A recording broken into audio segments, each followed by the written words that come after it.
Advent begins next week, and so today the Feast of Christ the King is the last celebration of the liturgical year.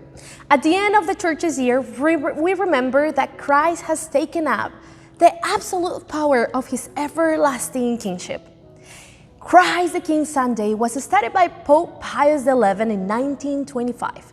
He was concerned at the rise of communism and secularism.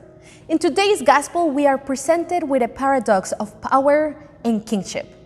When you hear the word king, what is the first image that comes to mind?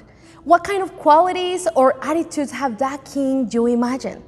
Probably some of us have learned about kings in history books or Game of Thrones.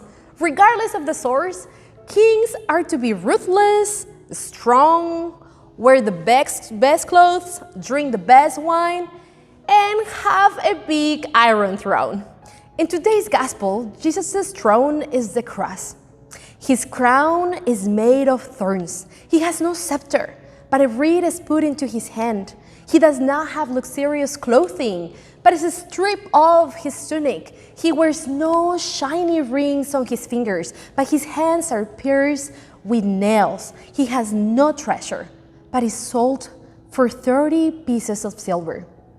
Jesus was no threat to Pontius Pilate, for the majesty of his kingdom is not power as defined by this world, but the love of God, a love capable of encountering and healing all things. Christ lowered himself to us out of this love. He lived our human misery. He suffered the lowest point of our human condition, injustice, betrayal, abandonment. He experienced death, the tomb, hell. And so our King went to the ends of the universe in order to embrace and save every living being. He did not condemn us, nor did he conquer us, and he never disregarded our freedom. But he paved the way with a humble love that forgives all things, hopes all things, sustains all things, as St. Paul reminds us.